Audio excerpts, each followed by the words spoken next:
Bismillahirrahmanirrahim. Assalamualaikum warahmatullahi wabarakatuh. Alhamdulillahirrabbilalamin. Assalatu wassalamu ala asrafil anbiya'i wal mursalin Sayyidina Muhammadin wa ala alihi wa sahbihi wa man tabi'ahu bi ihsani ila yaumiddin. Alhamdulillah, pada kesempatan kali ini kami dari kelompok 2 akan mempresentasikan materi kami yang diambil dari kitab Al-Luma nomor hadis 1, 3, dan 8. Untuk anggota dari kelompok 2 sendiri ada saya, Qanita Ainun Mardiah Makawi, kemudian ada Indah Puspasari, Muhammad Mujahid Mufid, dan Ali Fatur Rahman. Untuk presentator pertama akan disampaikan oleh Saudari Indah. Kepadanya saya persilahkan. Baiklah, yang pertama itu hadis nomor 1. Haddatsana Humaydi yun Abdullah bin Zubair qala haddatsana Sufyanun qala haddatsana Yahya bin Sa'id al-Ansari qala akhbarani Muhammad bin Ibrahim at-Taimi annahu sami'a Alqamah bin Waqqasil Laitsi yaqulu sami'tu Umar bin Khattab radhiyallahu an al-minbar qala sami'tu Rasulullah sallallahu alaihi wasallam yaqul innamal a'malu binniyat wa innamal likulli imri'in ma nawa faman kana hijratuhu ila dunya yusibuha aw ila imra'atin yankihuha fa hijratuhu ila ma hajara ilaihi. Artinya, telah menceritakan kepada kami Al-Humaydi Abdullah bin Zubair, dia berkata, telah menceritakan kepada kami Sufyan, yang berkata bahwa telah menceritakan kepada kami Yahya bin Sa'id al-Ansari berkata, telah mengabarkan kepada kami Muhammad bin Ibrahim at-Taimi, bahwa dia pernah mendengar Alqamah bin Waqqas al-Laitsi berkata, saya pernah mendengar Umar bin Khattab di atas mimbar berkata, saya mendengar Rasulullah sallallahu alaihi wasallam bersabda, semua perbuatan tergantung niatnya, dan balasan bagi tiap-tiap orang tergantung apa diniatkan. Barang siapa niat hijrahnya karena dunia yang diinginkan, atau karena seorang perempuan yang ingin dinikahinya, maka hijrahnya adalah kepada apa dia niatkan. Takhrij hadisnya, hadis tersebut terdapat dalam judul kitab Sahih Bukhari, nama pengarang Abu Abdillah Muhammad bin Ismail al-Bukhari, penerbit Da'ar Ibnu Katsir. Letak hadisnya, kitab permulaan wahyu, bab bagaimana permulaan turunnya wahyu kepada Rasulullah Shallallahu Alaihi Wasallam, terdapat pada halaman 8, hadis nomor 1. Selain itu, pada kitab Imam Bukhari terdapat juga pada kitab Iman, bab bahwa amalan-amalan tergantung niat dan tujuannya, serta setiap orang mendapatkan sesuai dengan apa yang diniatkannya. Hadis nomor 52, dan juga dikeluarkan oleh Bukhari yang sama pada kitab Sahih Bukhari pada nomor 6195 dan 6439. Adapun referensi yang lain, hadis ini terdapat dalam kitab Sahih Muslim, kitab Al-Imarah. Bab sesungguhnya amalan itu tergantung niatnya. Hadis ini juga banyak diriwayatkan oleh imam hadis lainnya seperti An-Nasa'i, Abu Daud, dan Ibnu Majah. Analisis sanad. Kualitas periwayat Umar bin Khattab, nama aslinya Umar bin Khattab bin Nufail bin Abdul Uzza bin Riyad bin Abdullah bin Kurtun bin Razah bin Adi bin Ka'ab bin Lu'ay bin Walid al-Quraisy, wafat 23 Hijriah.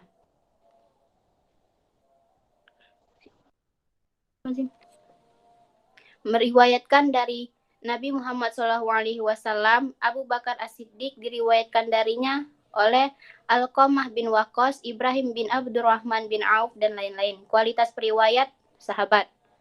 Alqamah bin Waqqas al-Laitsi, nama Alqamah bin Waqqas bin Mihsan bin Kaladah bin Abdullah Yalil bin Tarif bin Utwara bin Amir bin Malik bin Laitsi bin Bakar bin Abdumana bin Kinana al-Laitsi al-Madani. Meriwayatkan dari Umar bin Khattab, Ibnu Umar, Bilal bin Al-Haris, Muawiyah, diriwayatkan darinya oleh Muhammad bin Ibrahim at-Taimi, Amru bin Yahya al-Mazani. Kualitas periwayat Ibnu Habban telah menyebutkan beliau dalam As-Siqah. Ibnu Hajar al-Asqalani dipercaya. Muhammad bin Ibrahim at-Taimi, nama Muhammad bin Ibrahim bin Al-Haris bin Khalid bin Sakhar bin Amir bin Ka'ab bin Sa'id, kunyah Abu Abdullah al-Madani, wafat 120 Hijriah. Meriwayatkan dari Alqamah bin Waqqas, Abu Sa'id al-Khudri, Jabir bin Abdullah. Diriwayatkannya diriwayatkan darinya oleh Yahya bin Sa'id, Yahya bin Abi Katsir, Hasyim bin Urwah. Kualitas periwayat Ibnu Ma'in, Abu Hatim Al-Nasai itu siqah. Yahya bin Sa'id. Nama Yahya bin Sa'id bin Qais bin Amru bin Sahal bin Sa'labah bin Al-Haris bin Za'in bin Sa'labah bin Ghanim bin Malik bin An-Najjar. Wafat 144 Hijriah. Meriwayatkan dari Muhammad bin Ibrahim bin Al-Haris, Abdullah bin Amir bin Rabi'ah, Anas bin Malik, Az-Zuhri. Diriwayatkan darinya oleh Sufyan, Uyainah, Malik, Az-Zuhri. Kualitas periwayat Ibnu Sa'id thiqah. Sufyan bin Uyainah. Nama Sufyan bin Uyainah bin Abi Imran. Kunya Abu Muhammad Al-Kufi. Wafat 198 Hijriah. Meriwayatkan dari Yahya bin Sa'id bin Qais, Israel bin Abu Musa, Salamah bin Dinar. Diriwayatkan darinya oleh Ibrahim bin Sa'id Al-Jauhari, Al-Humaydi Abdullah bin Az-Zubair. Kualitas periwayat Ahmad bin Abdullah Al-Ijliyu, Sufyan bin Uyainah siqah. Al-Humaydi Abdullah bin Az-Zubair. Nama Abdullah bin Zubair bin Isa bin Ubaidillah bin Usama bin Abdullah bin Humaid bin Zuhri bin Haris bin Asad bin Abdul Uzza. Kunya Abu Bakar Al-Humaid. Wafat 219 Hijriah. Meriwayatkan dari Sufyan bin Uyainah Ibrahim bin Sa'id. Diriwayatkan darinya oleh Imam Bukhari, Muhammad bin Ahmad Al-Quraish. Kualitas periwayat Ahmad bin Hanbal, Imam, Abu Hatim siqah Imam. Imam Bukhari. Nama Abu Abdullah Muhammad bin Ismail bin Ibrahim bin Al-Mughirah Al-Bukhari Al-Ju'fi. Lahir Bukhara 194 Hijriah. Wafat 256 Hijriah. Meriwayatkan hadis dari kualitas periwayat Nu'aim bin Hamad. Muhammad bin Ismail adalah ahli fikih umat ini. Umar bin Ali. Hadis yang tidak diketahui Muhammad bin Ismail bukanlah suatu hadis. Materi selanjutnya akan disampaikan oleh Mufid. Ya, terima kasih. Saya akan melanjutkan materi dari kelompok saya, yaitu Asbabul Wurud.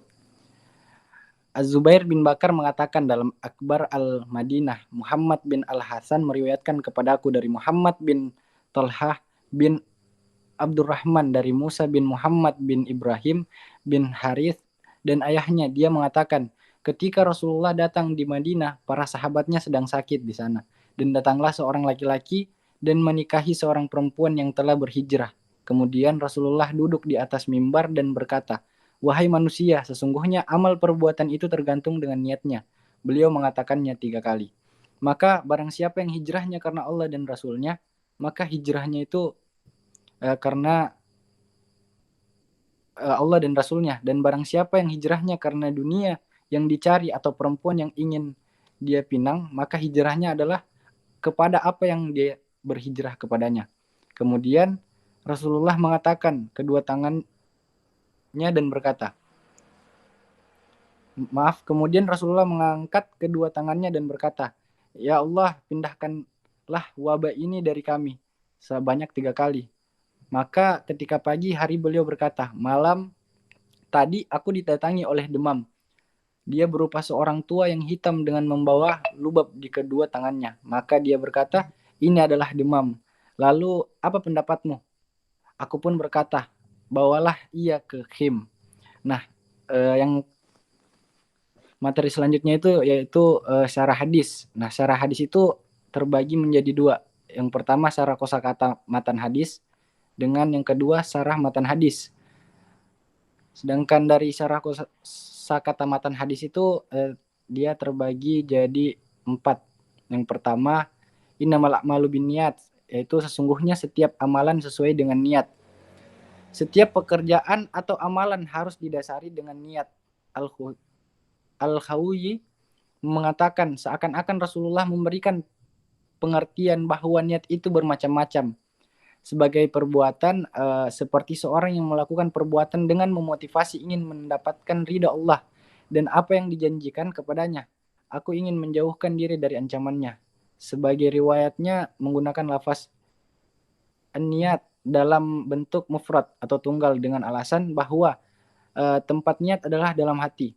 Sedangkan hati itu satu, maka kata niat disebutkan dalam bentuk tunggal berdasarkan dengan kata amal yang sangat tergantung kepada hal-hal yang bersifat lahiriah yang jumlahnya sangat banyak dan beragam. Sehingga dalam hadis tersebut kata amal menggunakan lafaz jamak yaitu plural.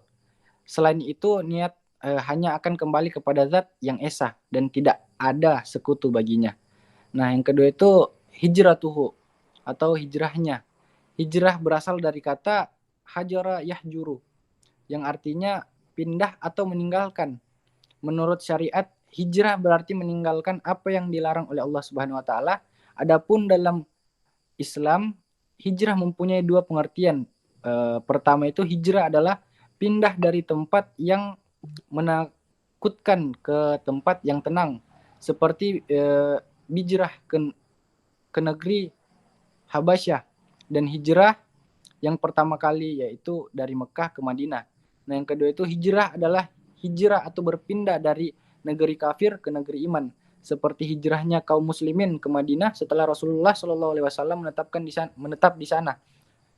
Hijrah pada saat itu khusus berpindah ke Madinah sampai dibukanya kota Mekah. Selain itu, hijrah tidak dikhususkan lagi melainkan mempunyai makna umum, yaitu berpindah dari negeri kafir bagi siapa yang memiliki kemampuan. Yang ketiga itu ila dunia, mengharapkan dunia. Lafaz dunia berasal dari kata dunua yang berarti dekat.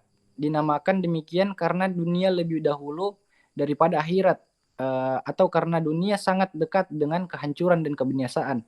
Namun dalam hal ini terdapat perbedaan pendapat mengenai hakikat dunia. Sebagian lainnya mengatakan bahwa dunia adalah setiap makhluk yang diciptakan, tapi pendapat yang lebih kuat adalah semua apa yang ada di muka bumi merupakan udara dan angkasa sebelum datang hari kiamat. Adapun bila disebutkan salah satu bagian dari dunia tanpa disebutkan secara keseluruhan adalah termasuk bentuk majas atau kiasan.